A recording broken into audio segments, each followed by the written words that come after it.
ট্রাস এই ট্রাস এই যে লংজিটিউডাল সেকশন, এখানে একটা ব্লাডার ছিল, এটা হলো রেক্টোবার্টিড ট্রাস।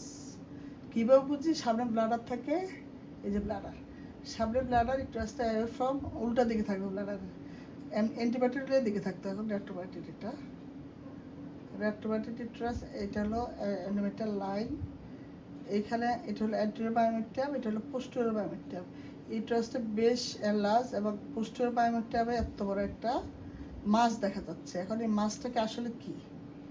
অ্যান্টেরিয়র এন্ডোমেট্রিয়ামটা থিন, পোস্টেরিয়র এন্ডোমেট্রিয়াম অনেক থিক, এবং এখানে একটা ইনহোমোজেনাস মাছ দেখা যাচ্ছে। এটা কি? এটাকে আসলে ফাইব্রয়েড নাকি অ্যাডেনোমায়োসিস? এটা হলো বিষয়।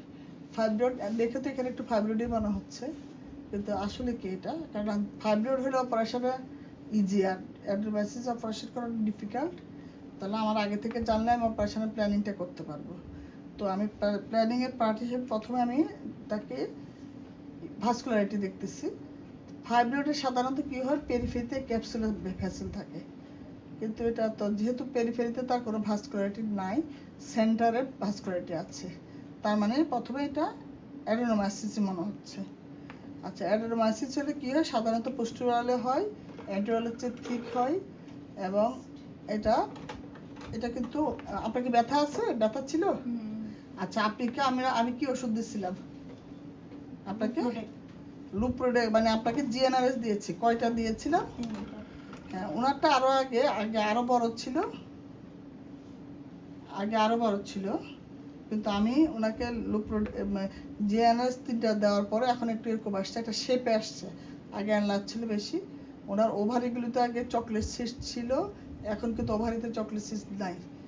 এখন উনি লুপ্রোডেক্স 3 সাইকেলের পরে ওনাকে আমি আবার ডায়নোজেস্ট চলতেছে। তাহলে ওনাকে আমরা সাবপ্রেসিভ ট্রিটমেন্ট দিচ্ছি। হাজব্যান্ড বিদেশ থাকে, ওনার বাচ্চা আছে একটা, ওনার কোনো বাচ্চা নাই, তো ওনার তো আসলে পেইন আছে, প্রচণ্ড রকম সিমটোমেটিক। এটা বেশ সিমটোমেটিক। এখন ওনাকে আমরা কি করব? ওনার সাথে ইয়া করে 2টা কাজ করতে পারি আমরা। ওষুধ দিয়েও ছোটো ইউটারাস সাইজটা অপটিমাম করতে পারি, মেডিসিন দিয়ে আসলেও 100% অপটিমাম হবে না।